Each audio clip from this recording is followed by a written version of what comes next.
పిత పుత్ర పవిత్రాత్మనామమున ఆమెన్. దివ్యవాణి టీవీ ప్రేక్షకులకు స్వాగతం, సుస్వాగతం. ఈనాడు మనము మరియమాత దేవమాత ప్రార్థన ధ్యానాంశాలలో భాగంగా మరియమాతను అనుగ్రహ పరిపూర్ణురాలుగా ధ్యానం చేసుకుందాం. ఈ తల్లి ఏ విధంగా దేవుని యొక్క అనుగ్రహాలు దండిగా మెండుగా పొందుకొని ఉందో, దేవుని యొక్క అనుగ్రహాలు పొందుకోవటం ద్వారా దేవునికి ఇష్టమైనటువంటి జీవితాన్ని జీవించి, దేవునికి ప్రియమైనటువంటి జీవితాన్ని జీవించి, దేవుని యొక్క అనుగ్రహాలు ఆమె ఏ విధంగా పొందుకొని ఉందో మనము ఈరోజు ధ్యానం చేద్దాం. పరిశుద్ధ గ్రంథంలో అనేక చోట్ల మనం చదువుతూ ఉంటాం. ఏమంటే దేవునికి ఇష్టమైనటువంటి జీవితాన్ని జీవించేటువంటి వాడిని దేవుడు ఆశీర్వదిస్తాడు అని చెప్పని, దేవుణ్ణి సంతోషపెట్టేటువంటి వ్యక్తిగా జీవించు అని చెప్పని, ఇటువంటి వాక్యాలు పరిశుద్ధ గ్రంథంలో అనేక చోట్ల మనం చదువుతూ ఉంటాం. మనందరికి కూడా తెలుసు. దానికోసం ప్రత్యేకంగా రెఫరెన్స్లు మనము చెప్పుకోవాల్సినటువంటి అవసరం లేదు, ఎందుకంటే సమయం తక్కువగా ఉంది కాబట్టి ఈ రెఫరెన్స్లు అనేటువంటి మనకు లేదు. కానీ నేను చెప్పేటువంటి వాక్యాలన్నీ కూడా ఈ పరిశుద్ధ గ్రంథంలో ఉన్నాయి అనేటువంటి సత్యము వింటున్నటువంటి మనందరికీ కూడా తెలిసినటువంటిదే. కాబట్టి మరియమాత అనుగ్రహ పరిపూర్ణురాలు, దేవుని యొక్క అనుగ్రహాలు పరిపూర్ణంగా నింపబడినటువంటి తల్లిగా శ్రీసభ ప్రబోధిస్తూ ఉంది. అది మనందరి యొక్క విశ్వాసము. ప్రియమైనటువంటి సహోదరి సహోదరులరా, మరియ తల్లి ఎడల విశ్వాసం లేనటువంటి వారు, మరియ తల్లి యొక్క పవిత్రతను శంకించేటువంటి వారు, మరియ తల్లి అంటే అసలు నమ్మకమే లేనటువంటి వాళ్ళు కొన్ని వాక్యాలను చూపించి లేఖనాలలో ఏ విధంగా ఉంది అని దానిని కేవలము అక్కడ రాయబడినటువంటి మాటను విపులీకరంగా లేకపోతే విశదీకరించటంలో, దానిలో ఉన్న తాత్పర్యాన్ని చెప్పటంలోనే వాళ్ళు ఉంటారు తప్ప దాని వెనకాల ఉన్నటువంటి బ్యాక్గ్రౌండ్, ఏ సంస్కృతి పరంగా ఏ విధంగా ఈ వాక్యము రాయబడింది, ఎందుకు చెప్పబడింది, అది ఏ విధముగా ఈ లోకానికి వెల్లడి చేయబడుతూ ఉంది, ఏ విధంగా మనకు అన్వయించబడుతూ ఉంది అని చాలా తక్కువ మంది మాత్రమే చెప్పగలుగుతూ ఉంటారు. అందులో మనము చూసేది రోమీలకు రాసినటువంటి లేఖ 3వ అధ్యాయం 10వ వచనంలో మనందరూ కూడా తెలిసినటువంటిది, నీతిమంతుడు ఎవ్వడూ కూడా లేడు, నీతిమంతుడు ఎవ్వడూ లేడు అనేటువంటి మాట అక్కడ వ్రాయబడింది. సత్యం. మానవులందరూ కూడా పాపం చేసిరి, సత్యం. కావున అందరూ దేవుని మహిమకు కొరతపడిరి, సత్యం. రోమీలు రాసిన లేఖ 3వ అధ్యాయం 23వ వచనంలో యేసుక్రీస్తు మాత్రమే మినహాయింపబడ్డాడని పలుకుతూ ఉంటాడు, సత్యం. యేసుక్రీస్తు మాత్రమే మినహాయింపబడ్డాడు అంటే యేసుక్రీస్తు మాత్రమే మినహాయింపబడ్డాడు. ఆ క్రీస్తు ఎవరు? 100% మానవుడు కదా, ఈ లోకంలో జన్మించినటువంటి వ్యక్తి కదా. ఎలా జన్మించాడు? తల్లి అయినటువంటి మరియ ద్వారా జన్మించాడు కదా. అంటే ఆ క్రీస్తు జన్మించే వరకు మాత్రమే ఆమెను పవిత్రంగా ఉంచుకొని పక్కన పడేశాడా? క్రీస్తు ఈ లోకానికి వచ్చే వరకు మాత్రమే ఉండి మరియ మాత్రం ప్రక్కన పడేశాడా? ఒకసారి మనందరం కూడా ఆలోచన చేయాలి. నీలాగా నాలాగా ఆలోచించేటువంటి వాడా దేవుడు? యెషయా గ్రంథంలో మనం చదువుతున్నాం కదా, నీ ఆలోచనలకు నా ఆలోచనలకును భూమికి ఆకాశానికి ఎంత వ్యత్యాసం ఉంది, అంత వ్యత్యాసం ఉంది అని. అవకాశవాదులం మనం, ఉపయోగించుకొని వదిలించుకునేటువంటి వాళ్ళం మనం. ఎంత అవసరమో అంతే తీసుకునేటువంటి, ఎదుగో అంతవరకే ఉపయోగించుకొని వాళ్ళని పక్కకు పడేసే వాళ్ళం మనం. స్వార్థంతోనూ అసూయతోనూ ఉండేటువంటి వాళ్ళం మనం. బలహీనమైనటువంటి శరీరంతో ఉన్నటువంటి మనం. దేవుడు కాదు కదా. దేవుడికి తల వంచి విధేయురాలైనటువంటి మరియమాతను కన్న తర్వాత వదిలేసి నీ ఇష్టవచ్చిన జీవితాన్ని నీవు జీవించుకో అమ్మా అనేటువంటి పద్ధతి కలిగినటువంటి వాడా దేవుడు? ఒకవేళ అటువంటి వ్యక్తి అయితే అతడు దేవుడు అవుతాడా? క్రీస్తు ప్రభువు దేవుడని పిలవగలుగుతామా?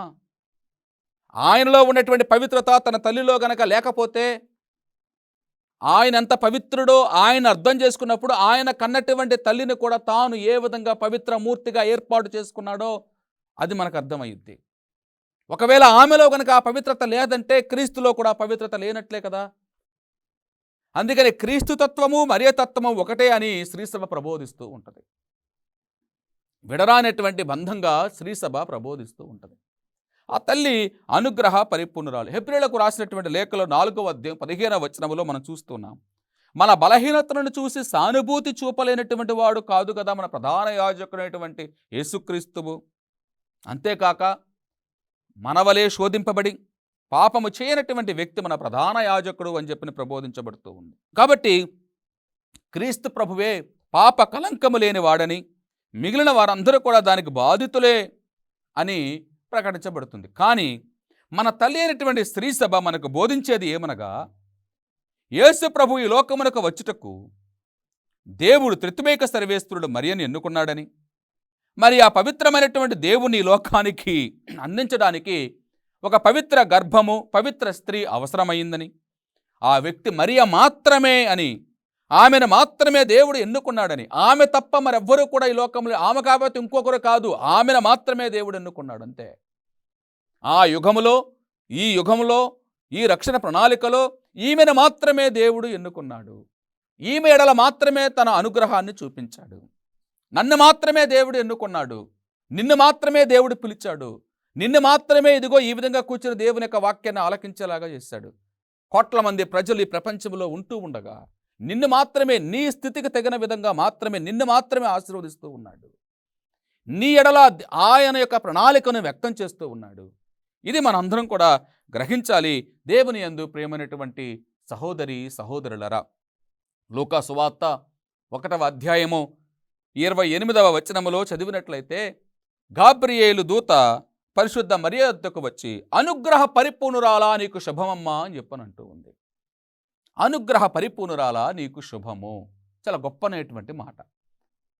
పరిశుద్ధ గ్రంథ చరిత్రలో అనేక చోట్ల ప్రియమైనటువంటి సహోదరి సహోదరులరా, దేవదూత దర్శనమిచ్చినట్లుగా మనకు కనపడుతూ ఉంది. దానియేలు గ్రంథంలో మనకు కనపడుతూ ఉంటుంది మిఖాయేలు, అదేవిధంగా తోబీతు గ్రంథంలో రఫాయేలు మనకు కనపడుతూ ఉంటాడు. అదేవిధంగా ఈ నూతన నిబంధనలో ఇదిగో సందేశాన్ని మోసుకొని వచ్చేటువంటి గాబ్రియేలు సన్మనస్కుడు. అందుకనే ఈ ముగ్గురు దేవదూతలను కూడా మహాదేవదూతలు అని చెప్పిన శ్రీ సభ గౌరవిస్తూ ఉంటుంది. మిఖాయేలు, రఫాయేలు, గాబ్రియేలు, వీరు ముగ్గురిని అతిదూతలు అని చెప్పని మనందరం కూడాను వారిని గౌరవిస్తూ ఉంటాం పరిశుద్ధ గ్రంథ ఆధారంగానే. గాబ్రియేలు సన్మనస్కుడు, సందేశాన్ని మోసుకొని వచ్చేటువంటి వాడు అని చెప్పని మనకు ప్రబోధించబడుతూ ఉంది. ఈ సందేశాన్ని మోసుకొని వచ్చినటువంటి ఈ గాబ్రియేలు సన్మనస్కుడు ఈ నూతన నిబంధనలో మరియ చెంతకు వచ్చాడు. మిఖాయేలు వెళ్ళినప్పుడు కానీ, రఫాయేలు వెళ్ళినప్పుడు కానీ అక్కడ జరిగినటువంటి సందర్భాన్ని మనం ఈ 2 గ్రంథాల్లో చూస్తే వేరుగా ఉంటూ ఉంటుంది. అదేవిధంగా దేవదూత అనేక మందికి సహకరించినట్లుగా కూడా మనం పరిశుద్ధ గ్రంథంలో ప్రవక్తల యొక్క గ్రంథాలలో కూడా మనం చూస్తూ ఉంటాం.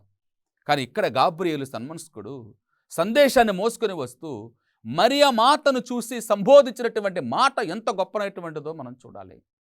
అనుగ్రహ పరిపూర్ణురాలా నీకు శుభము. దేవుని యొక్క అనుగ్రహాలు సంపూర్ణంగా పొందుకున్నటువంటి ఓ కన్యక నీకు వందనము. దేవుని యొక్క వరాలను దండిగా మెండుగా పొందుకున్నటువంటి ఓ స్త్రీ నీకు వందనము. గాబ్రియేలు సన్మనస్కుడు పలికినటువంటి మాట. ఏంటి అనుగ్రహాలు? ఎక్కడి నుంచి వచ్చాయి ఈ అనుగ్రహాలు? మనం చూస్తాం శారీరకమైనటువంటి క్రియలు, ఆత్మీయమైనటువంటి క్రియలు అని చెప్పని పునీత పౌలు గారు గలతీయులకు రాసినటువంటి లేఖలో 5వ అధ్యాయంలో మనందరం కూడా చదువుతూ ఉంటాం. ఆత్మీయమైనటువంటి కార్యాలలో మనం ఏ విధంగా నిమగ్నమై ఉండాలి అని చెప్పని ఆ కార్యాలను ఇదిగో బేస్ చేసుకునే తల్లి అయిన స్త్రీ సభ సత్యోపదేశ సంక్షేపంలో పవిత్రాత్మ దేవుని యొక్క అనుగ్రహాలు 12 అని చెప్పని, వరాలు 7 అని చెప్పని మనందరూ కూడా ప్రబోధిస్తూ ఉంది. అనుగ్రహ జ్ఞానము, బుద్ధి, వివేకము, విమర్శ, దైవ భయము, దైవభక్తి, దైవ భీతి, ఇవన్నీ కూడా దేవుని యొక్క అనుగ్రహాలుగా పొందుపరచబడుతూ ఉన్నాయి. ఈ అనుగ్రహాలు పరిశుద్ధాత్మ దేవుని యొక్క అనుగ్రహాలను సంపూర్ణంగా పొందుకొని నింపబడినటువంటి తల్లిగా మరియమాతను శ్రీసభ వివరణిస్తూ ఉంది. పరిశుద్ధ గ్రంథం కూడా మనకు బోధించబడుతూ ఉంది. అందుకనే దేవదూత అనుగ్రహ పరిపూర్ణురాలా నీకు శుభము. వివేకం ఉందమ్మా నీలో, జ్ఞానం ఉందమ్మా నీలో ఉన్నటువంటి ఆ గొప్పతనాన్ని దేవుడు చూసావమ్మా. సాత్వికతను చూశాడమ్మా, సహనాన్ని చూశాడమ్మా, దైవ భయాన్ని చూశాడమ్మా, దైవ ప్రేమను చూశాడమ్మా, దేవుని ఎడల నీకున్న గొప్ప నమ్మకాన్ని చూశాడమ్మా. అందుకనే నిన్ను ఆయన తన యొక్క తల్లిగా ఎన్నుకుంటున్నాడమ్మా. వెంటనే మరియమాత పలికిన మాట ఏంటి? ఒక సాధారణమైనటువంటి స్త్రీగా, ఒక సాధారణమైనటువంటి ఒక యువతిగా, ఒక సాధారణమైనటువంటి మహిళగా పలికిన మాట, నేను పురుషుని ఎరుగను కదా, ఇది ఎట్లు సంభవించను. ఇదే మాట ఆ తల్లి తన నోటి నుండి పలికినటువంటి మాట. క్రీస్తు జన్మింపక ముందు కానీ, క్రీస్తుకు జన్మనిచ్చే సమయంలో కానీ, క్రీస్తుకు జన్మనిచ్చిన తర్వాత కానీ ఆమె ఏ పురుషుని ఎరుగలేదు. ఆమె ఈ లోక సంబంధమైనటువంటి జీవితము జీవించలేదు. ఆమె వివాహపరమైనటువంటి జీవితాన్ని జీవించలేదు అన్నదానికి ఒక ప్రధానమైనటువంటి పునాదిగా ఈ వాక్యం మనకు కనపడుతూ ఉంది. స్త్రీ సభ దాన్ని ప్రబోధిస్తూ ఉంది. నేను పురుషుని ఎరుగను కదా, ఇది ఎట్లు సంభవించును. దానికి దేవదూత పలికినటువంటి మాట, అమ్మా, దేవునిచే ఏర్పాటు చేయబడినటువంటి ఈ లోక ప్రక్రియ ద్వారా కాదు నీవు బిడ్డను కనేది. ఈ లోక ప్రక్రియలోకి నీవు ఏమాత్రము కూడాను స్థానం ఇవ్వవు. ఈ దేవునిచే ఏర్పాటు చేయబడినటువంటి ఈ స్త్రీ పురుషుల యొక్క పవిత్రమైనటువంటి కలయిక బంధము ద్వారా కాదు నీవు బిడ్డకు జన్మనిచ్చేది. కానీ నీవు జన్మనివ్వబోయేటువంటి ఈ బిడ్డ ఏ విధంగా రాబోతున్నాడో తెలుసా? సర్వోన్నతుని యొక్క శక్తి నిన్ను ఆవరించును. సర్వోన్నతుని యొక్క శక్తి నిన్ను ఆవరించును. ఆ శక్తి ద్వారా నీవు బిడ్డను కనబోతూ ఉన్నావమ్మా అని గాబ్రియేలు సన్మనస్కుడు పలుకుతూ ఉన్నాడు. ప్రియమైనటువంటి సహోదరి సహోదరులరా, పవిత్రాత్మ నీపై వేంచేయును, సర్వోన్నతుని శక్తి నిన్ను ఆవరించును. అందుచేత ఆ పవిత్ర శిశువు దేవుని కుమారుడని పిలువబడును. తద్వారా నీవు కూడా దేవుని తల్లి అని పిలువబడతావు.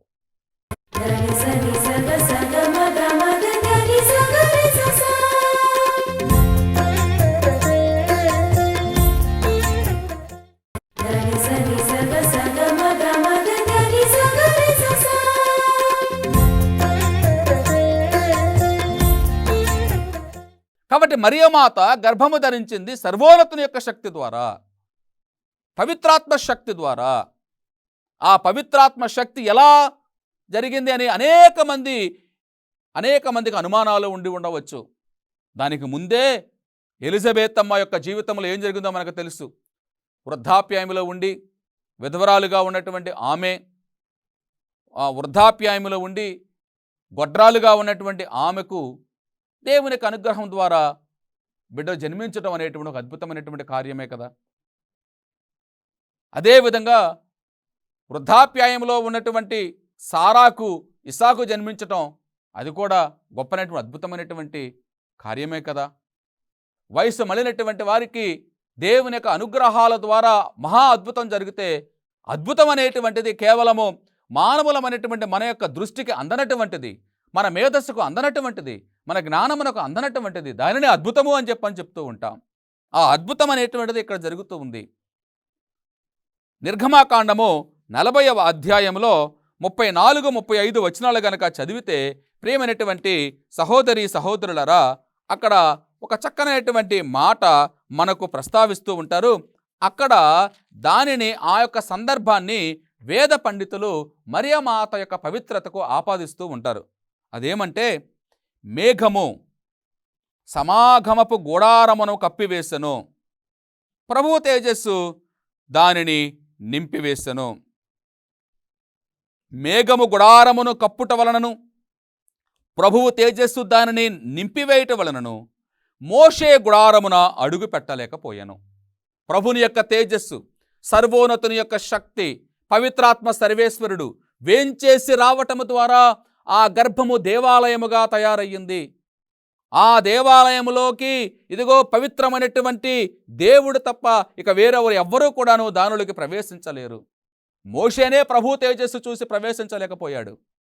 అటువంటిది మరియమాత యొక్క గర్భము ఒక ప్రభుని యొక్క తేజస్సుగాను, ప్రభుని యొక్క ఆలయముగాను, దేవుని యొక్క ఆలయముగాను ప్రకటింపబడుతూ ఉంది. అంతటి పవిత్రమైనటువంటి గర్భము నుండే అత్యంత పవిత్రమూర్తి, లోక రక్షకుడు, సర్వ సృష్టికర్తగా ఉన్నటువంటి క్రీస్తు ప్రభువు ఈ లోకమునకు ఏతించి వచ్చాడు అని చెప్పని, ప్రియమైనటువంటి సహోదరి సహోదరులరా, మనకు ప్రకటించబడుతూ ఉంది. దేవదూత మరియమాత మధ్య జరిగినటువంటి ఈ సంభాషణలో చక్కనైనటువంటి అంశాలను మనందరికీ కూడా తేటతలం చేస్తూ ఉంది తల్లి అయినటువంటి స్త్రీ సభ పరిశుద్ధ గ్రంథ ఆధారంగా. ఎప్పుడైతే గాబ్రియేలు సన్మనస్కుడు మరియమాతకు అనుగ్రహ పరిపూర్ణురాల నీకు శుభమమ్మా అని చెప్పని అన్నాడో ఆమె భయపడింది. కానీ ఎప్పుడైతే సర్వోన్నతుని యొక్క శక్తి నిన్ను ఆవరించిద్ది, పవిత్రాత్మ సర్వేశ్వరుడు నీ పైకి వేంచేసి వస్తాడు, అందుచేత నీ నుండి జన్మించబోయేటువంటి ఆ పవిత్ర శిశువు దేవుని కుమారుడని పిలువబడతాడు అని చెప్పని అన్నప్పుడు ఒక సాక్ష్యాన్ని కూడా గాబ్రియేలు సన్మనస్కుడు మరియమాతకి ఇస్తాడమ్మా. నీ చుట్టమగ ఎలిజబెత్ అమ్మను చూడము, ఆమె ఒక వయసు మళ్ళింది కదా, గొడ్రాలు, వయసు మళ్ళింది గొడ్రాలు, కానీ ఆమె గర్భం ధరించింది 6వ మాసం. ఏలయనా దేవుని శక్తికి అసాధ్యమైనది ఏది కూడా లేదు. వృద్ధాప్యాయములో ఉన్నటువంటి ఆమె యొక్క గర్భాన్ని, బిడ్డకు జన్మనిచ్చేటువంటి వయసు అయిపోయినటువంటి ఆమె యొక్క గర్భాన్ని ఫలింపచేసేటువంటి దేవుడు పురుషునితో సంబంధం లేనటువంటి నీ యొక్క గర్భాన్ని, కన్యకగా ఉన్నటువంటి నీ యొక్క గర్భాన్ని ఫలింప చేయటముకు దేవునికి అసాధ్యమైనటువంటిది ఏదీ కూడా లేదు కదమ్మా. నీ నుండి దేవుడు ఈ లోకములోకి రావాలి అని యోచించాడు, తలంచాడు, ప్రణాళిక ఏర్పాటు చేసుకున్నాడు, నిన్ను ఎన్నుకుంటూ ఉన్నాడు, దానికి నీ సమ్మతిని అడుగుతూ ఉన్నాడు. నీవు నమ్ముతున్నావా? దైవ ప్రణాళిక యందు నీకు ప్రగాఢమైన నమ్మకాన్ని వ్యక్తం చేస్తూ ఉన్నావా? దేవుని యొక్క చిత్తమందు నీవు ప్రగాఢమైనటువంటి విశ్వాసాన్ని, నమ్మకాన్ని వ్యక్తం చేస్తూ ఉన్నావా? నీకు దేవుడి యొక్క భయమో భక్తి ఉంది కదా, కాబట్టి ఆ దేవుడు చూపించిన మార్గం నడవటానికి నీవు సిద్ధంగా ఉన్నావా? ఇవి ఈ మాటల వెనకాల దాగి ఉన్నటువంటి అర్థం. దానికి ఆ తల్లి పలికినటువంటి మాట, అంతట మరియమ్మ ఈ విధంగా పలికింది 38వ వచనంలో. అంతట మరియమ్మ, ఇదిగో నేను ప్రభువు దాసురాలను, నీ మాట చొప్పున నాకు జరుగునుగాక నేను. ఈ దేవదూత మరియమాత మధ్య పలికినటువంటి మాటల ద్వారా ఎప్పుడైతే మరియమాత సమ్మతిని వెల్లడి చేసిందో, దైవానుగ్రహములను పొందుకొని సమ్మతిని వెల్లడి చేసిందో, దైవానుగ్రహములతో సంపూర్ణంగా సమృద్ధిగా నింపబడినటువంటి ఆ తల్లి సమ్మతిని వెల్లడి చేసిందో, వెంటనే ఇదిగో నేను ప్రభువు దాసురాలు, నీ మాట చొప్పున నాకు జరుగునుగాక అంటూ ఆమె విధేయించిందో, దేవుడు సంతోషాన్ని వ్యక్తం చేశాడు. ఎందుకంటే నూతన నిబంధనలో మానవ రక్షణ ప్రణాళిక మొదలవుతూ ఉంది. ఆ తల్లి ద్వారా ఈ లోకంలోకి ఏతించి వచ్చినటువంటి క్రీస్తువు సాక్షాత్తు దేవునిగా మనందరం ఆరాధిస్తూ ఉన్నాం, పూజిస్తూ ఉన్నాం. ప్రియమైనటువంటి సహోదరి సహోదరులరా, కాబట్టి ఈమె ఏ వ్యక్తి కూడా పొందనటువంటి ఓ గొప్పనటువంటి కృపను ఈ మరియ తల్లి పొందుకొని ఉంది దేవుని దగ్గర నుండి. మానవులందరిలో కూడా ఏ వ్యక్తి కూడా పొందలేనటువంటి గొప్ప కృపను ఆమె పొందుకుంది. అందుకనే ఎలిజబెత్ అమ్మ, స్త్రీలందరిలో నీవు ఆశీర్వదింపబడిన దానవమ్మా అనింది. స్త్రీలందరిలో నీవు ఆశీర్వదింపబడిన దానవమ్మ, నీ గర్భఫలమగు యేసు ఆశీర్వదింపబడ్డాడమ్మా. ఇది సాక్షాత్తు ఎలిజబెత్ అమ్మ పలికినటువంటి మాటలు. నా ప్రభువు తల్లి నా యొద్దకు వచ్చి నాకు ఎలాగో ప్రాప్తించను, నా దేవుని యొక్క తల్లి, నా దేవుని కన్నటువంటి తల్లి అని అక్కడ పలుకుతూ ఉంది. నా దేవుని తల్లి అనగా బహుశా ఈ ఎలిజబెత్ అమ్మకు చారిత్రాత్మకంగా చూస్తే ఒక 60-70 సంవత్సరాల వయసు ఉంటుంది. మరియమాతకు 14 సంవత్సరాల ప్రాయం, బాలిక. అటువంటి ఆమె ఈ 14 సంవత్సరాల బాలికను చూసి నా ప్రభువు తల్లి నా యొద్దకు వచ్చుట ఎలాగో ప్రాప్తించను ఎలా పలకగలుగుతూ ఉంది. ఎలా పలికిందంటే దాని కొద్ది ముందుగా గనక చదివితే మనము, ఎప్పుడైతే మరియమాత తన వందన వచనములు ఆలకించిందో, నా గర్భమందలు శిశువు గంతులు వేసెను అని చెప్పని ఎప్పుడైతే ఎలిజబెత్ అమ్మ పలికిందో, ఆమె పవిత్రాత్మచే పరిపూర్ణురాలాయెను. పరిశుద్ధాత్మ దేవునిచే ఆమె అభిషేకింపబడింది. కాబట్టి ఎలిజబెత్ అమ్మ ద్వారా పలికినటువంటి మాటలు ఎవరు పలికారయ్య అంటే కేవలం ఎలిజబెత్ అమ్మ పలికిన మాటలు కాదు, కేవలం ఆమె శరీరమే, కానీ ఆమెను ఆవరించినటువంటి పరిశుద్ధాత్మ పలికినటువంటి మాటలు. నా ప్రభువు తల్లి నా యొద్దకు వచ్చుట నాకు ఎలాగ ప్రాప్తించను, స్త్రీలందరిలో నీవు ఆశీర్వదింపబడిన దానవమ్మ, నీ గర్భఫలమైనటువంటి యేసు మామూలు వ్యక్తి కాదు, నీవు దేవుని తల్లివి అని మొట్టమొదటిగా అంగీకరించి ప్రకటించినటువంటి వ్యక్తి పునీత ఎలిజబెత్ అమ్మ గారు. కాబట్టి ప్రియమైన సహోదరి సహోదరులరా, మానవులందరిలో కూడా ఏ వ్యక్తి పొందనటువంటి గొప్ప కృప ఆమె పొందుకునే ఉంది. తనను తాను దేవుని చిత్తానికి సమర్పించి లోక రక్షకుని ఈ లోకానికి అందించింది పరిశుద్ధురాలైనటువంటి మరియమాత. పరిశుద్ధుడైనటువంటి దేవుడు పరిశుద్ధ స్త్రీ నుండి వచ్చుటకు ఇష్టపడ్డాడు. పరిశుద్ధుడైనటువంటి దేవుడు పరిశుద్ధమైనటువంటి స్త్రీ నుండి ఈ లోకానికి రావటానికి ఇష్టపడ్డాడు. మరలా మరలా చెప్పేది ఏమిటంటే, నీలాగా నాలాగా ఆలోచించేవాడు కాదు దేవుడు, అవకాశవాది కాదు దేవుడు, పని అయిపోయిన తర్వాత అతనిని పక్కన పెట్టేటువంటి వాడు కాదు దేవుడు, మనిషి స్వార్థంతో ఆలోచించేటువంటి వాడు కదా. నీ పని అయిపోయింది, పక్కెళ్ళిపో, నీ బతికేదు, నువ్వు బతుక్కో, నాకు అవసరం లేదు అనేటువంటి వాడు కాదు కదా. మరియమ్మ నీతో నాకు పని అయిపోయింది, నీ గర్భం నేను వచ్చేసాను, ఇక నువ్వు బతుకు, నీ బతుక్కో, ఎక్కడికన్నా వెళ్ళి ఎటన్నా తిరుగు. దేవుని యొక్క ఆలోచనలు అవి కాదు కదా. దేవుని ఆ విధంగా మనం అర్థం చేసుకుంటామా? ఆ విధంగా అర్థం చేసుకుని దేవుని కన్నటువంటి తల్లినటువంటి మరియమాతను మనం ఈ విధంగా అగౌరవాలు చేస్తూ ఉంటామా? దేవుని యందు ప్రేమైనటువంటి సహోదరి సహోదరులారా, ఆలకించాలి, మనసుతో ఆలకించాలి, ఆత్మ ప్రేరణతో ఆలకించాలి, ఆత్మశక్తితో మనం ఆలోకించాలి. ఆలకించినప్పుడు సత్యమైనటువంటి మార్గంలో మనం నడవటానికి ప్రయత్నం చేస్తూ ఉంటాము. కాబట్టి మరియా దేవుడు పాప కలంకము నుండి సంరక్షిస్తున్నాడని వాక్యం చెబుతూ ఉంది, స్త్రీ సభ ప్రబోధిస్తూ ఉంది. నవమాసములు యేసుక్రీస్తును తన గర్భములో మోసినందుకు ఆమె తనను తాను ఒక దివ్య మందసంగా ఏర్పాటు చేసుకుంది. పరిశుద్ధ మరియ సర్వదా దేవునికి విధేయించి మనకు ఆదర్శాన్ని ఇస్తూ ఉంది. పవిత్రుడైన దేవుడు పవిత్ర గర్భములో నవమాసాలు ఉన్నాడంటే మరియ పవిత్రత మనకు అర్థమవ్వాలి. దేవుడు ఆత్మస్వరూపుడైనటువంటి దేవుడు మరియమాత గర్భములో నవమాసాలు ఉన్నాడని ప్రతి ఒక్కరూ నమ్ముతున్నాం కదా. అప్పుడు ఆ నవమాసాలు 9 నెలల పాటు ఆమె గర్భములో ఆయన ఉన్నాడు, రూపం దిద్దుకున్నాడు, మాంసాన్ని తొడుక్కున్నాడు, జీవం పోసుకున్నాడు. జీవవంతుడై ఉండి కూడాను ఒక మానవుడిగా జన్మించటానికి ఆయన ఆమె గర్భంలో నవమాసాలు ఉన్నాడు అంటే ఆమె పవిత్రత ఇంకెంతో గొప్పతో మనం అర్థం చేసుకోవాలి కదా. ఆమె లోకరక్షకుని మనకు ప్రసాదించుటయే కాక అంతకు మునిపే పవిత్రాత్మ దేవుని యొక్క అనుగ్రహాలు, వరాలు సంపూర్ణంగా సమృద్ధిగా నింపబడినటువంటి వ్యక్తిగా, ఒక విశ్వాసిగా ఉంది. మనము ఆమె ప్రార్థనా సహాయములు కోరినప్పుడల్లా ఆ అనుగ్రహమును మనకు ఆమె ఇస్తూ ఉంది. కావున అనుగ్రహ పరిపూర్ణురాలైనటువంటి మరియను మనందరం కూడా ప్రార్థించాలి. అనుగ్రహాలు, పవిత్రాత్మ దేవుని యొక్క అనుగ్రహాలు 12. నేను చెప్పిన విధంగా జ్ఞానము, వివేకము, విమర్శ, సాత్వికత, సహనము, ఓర్పు, దయ, కనికరము, దైవ భయము, దైవభక్తి, ఇవన్నీ కూడాను ఇగో పరిశుద్ధాత్మ దేవుని యొక్క అనుగ్రహాలే కదా. ఈ అనుగ్రహాలచే నింపబడినటువంటి ఆ తల్లి దగ్గరకు మనం వెళ్ళి ప్రార్థన చేసినప్పుడు ఆమెలో ఉన్నటువంటి అనుగ్రహాలనే మనతో పంచుకుంటూ ఉంది. ఆమె వలే మనం కూడా తయారవ్వాలి అని, ఆమె వలే దేవుణ్ణి అనుసరించాలి అని, ఆమె వలే దేవుని విధేయించాలి అని, ఆమె వలే దేవుని ఎడల సంపూర్ణమైనటువంటి విశ్వాసాన్ని, దైవ రక్షణ ప్రణాళికలో సంపూర్ణమైన విశ్వాసాన్ని మనం వ్యక్తం చేయాలి అని ఆ తల్లి యొక్క ప్రార్థన, శక్తిగల ప్రార్థన మనకెప్పుడు కూడా తోడుగా ఉండాలి అని మనం అర్థించాలి. కావున ఆ తల్లిని ప్రార్థించుకుంటూ మన యొక్క విశ్వాసాన్ని పెంపొందించుకుందాం. దేవుడు మనలను దీవించునుగాక. ఆమెన్. సరి సగ సగ మగ మగ గరి సగ రి స స